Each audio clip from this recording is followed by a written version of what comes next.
Assalamualaikum warahmatullahi wabarakatuh. Perkenalkan, nama saya Nita Nurwiyanti dari kelas A Sistem Informasi. Di sini saya akan membahas tentang audit sistem informasi absensi pada PT Bank Sentral Asia Tbk menggunakan COVID 4.1.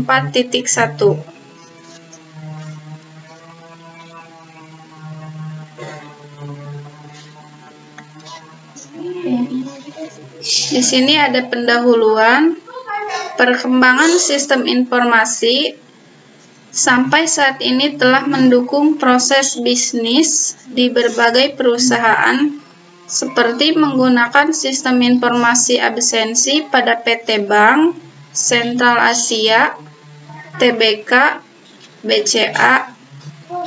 Untuk itu diperlukan suatu evaluasi atas penggunaan sistem informasi absensi yang dimiliki BCA untuk memastikan bahwa sistem informasi yang dimiliki telah memberi kemudahan bagi perusahaan.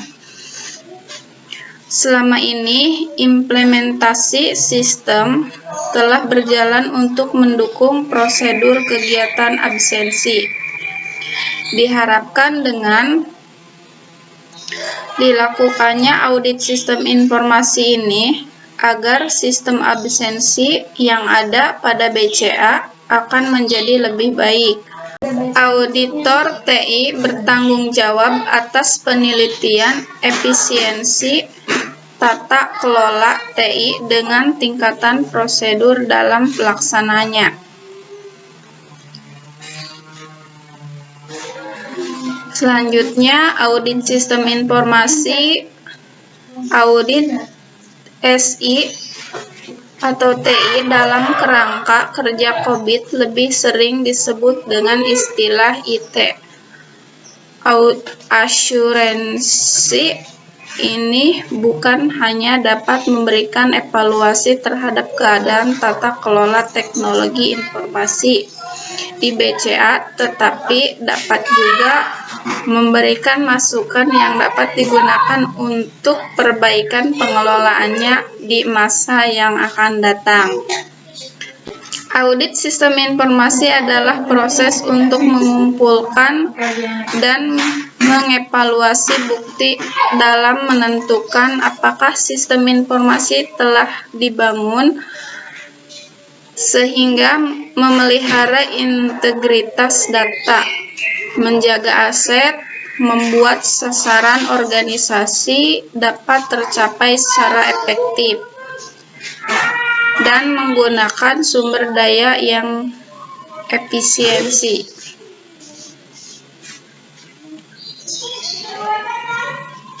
Selanjutnya ada absensi.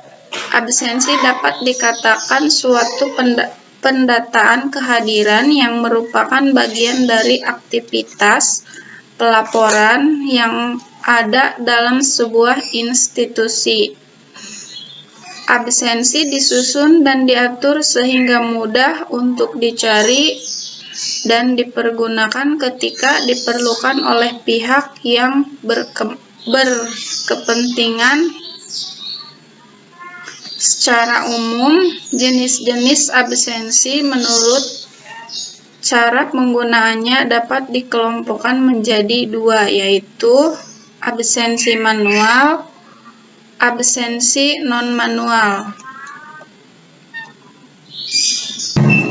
Selanjutnya, metode penelitian.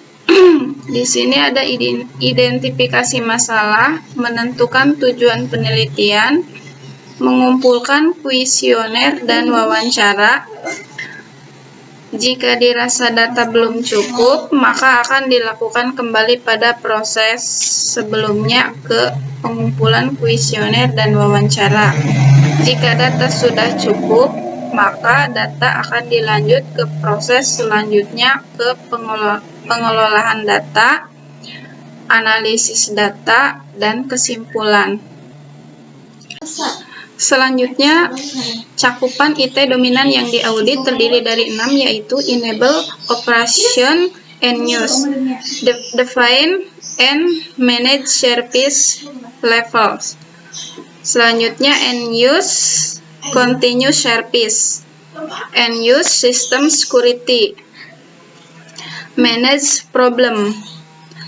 Selanjutnya monitor and evaluate internal control. Selanjutnya prosedur penelitian. Yang pertama, planning. Perencanaan merupakan tahap awal dalam prosedur penelitian yang kami lakukan, karena pada tahap ini kami dapat menentukan ruang lingkup scope, sebuah objek yang akan diaudit, standar, evaluasi dari hasil audit, serta komunikasi terhadap orang yang bersangkutan akan organisasi atau perusahaan yang akan diaudit dengan menganalisa sebuah visi misi, sasaran dan tujuan objek, dan kebijakan-kebijakan yang terkait dengan pengelolaan investigasi. Selanjutnya, file work. Pada tahap ini, audit bertujuan untuk mendapatkan informasi dengan cara mengumpulkan data dengan pihak-pihak yang terkait yang menggunakan beberapa metode yang dapat dilakukan seperti wawancara, kuesioner, dan melakukan survei langsung ke tempat penelitian dilakukan. Selanjutnya, reporting. Setelah proses pengumpulan data, maka akan didapat data yang akan diproses untuk dihitung berdasarkan perhitungan maturity level. Pada tahap ini, yang akan dilakukan auditor adalah memberikan informasi berupa hasil-hasil dari audit. Selanjutnya, follow up. Setelah melakukan pelaporan atau reporting, maka hal yang dilakukan selanjutnya adalah memberikan laporan hasil audit berupa rekomendasi tindakan perbaikan kepada pihak manajemen objek yang diteliti. Untuk selanjutnya, wewenang perbaikan menjadi tanggung jawab manajemen objek yang diteliti, apakah akan diterapkan atau hanya menjadi acuan untuk perbaikan di masa yang akan datang. Selanjutnya, hasil audit dan pembahasan, yaitu hasil maturity AI4 Enable Operation and Use. AI4 Enable Operation and Use. Proses ini memerlukan dokumentasi dan manual standar yang akan digunakan oleh user dan IT, serta pelatihan perlu diadakan untuk menjamin aplikasi dan infrastruktur digunakan secara serta dijalankan dengan tepat. Selanjutnya, AI4.1 Planning for Operational Solution. Hasil audit adalah dokumentasi data khususnya sistem absensi pada BCA sebelum diterapkan secara teknologi ini, berarti hanya secara manual. Selanjutnya, hasil maturity DS10 Manage Problem. DS10.1 Identification and Classification of Problem. Hasil audit adalah setiap identifikasi masalah dan klasifikasi masalah dicatat dan dilaporkan ke KP pada saat dan hari yang sama, sehingga penanggulangan masalah dan langsung ditanggapi. Selanjutnya, DS10.2 Problem Tracking and Resolution. Hasil audit adalah pemantauan masalah dan solusi yang diberikan mengikuti perintah dari KP.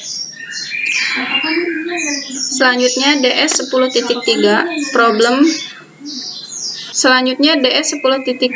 Problem Closure. Hasil audit adalah setiap masalah yang dialami oleh pihak BCA hanya diketahui oleh pihak internal saja. Selanjutnya, rata-rata hasil perhitungan maturity level Enable Operation and Use. Nilai rata-ratanya 2,25. Define and Manage Service Level. Nilai rata-ratanya 3. Ensure Continuous Service. Nilai rata-ratanya 2,4. Ensure System Security. Nilai rata-ratanya 3. Manage Problem, nilai rata-ratanya 3. Monitor and Evaluate Internal Control, nilai rata-ratanya 3. Kesimpulannya, audit sistem informasi absensi pada PT Bank Sentral Asia Tbk menggunakan COVID 4.1 sudah dilakukan walaupun masih belum berjalan secara optimal karena belum mencapai pada tingkat kematangan yang diharapkan. Proses tata kelola sistem absensi telah memiliki pola yang berulang kali dilakukan. Cukup sekian dari saya, kurang lebihnya mohon maaf. Assalamualaikum warahmatullahi wabarakatuh.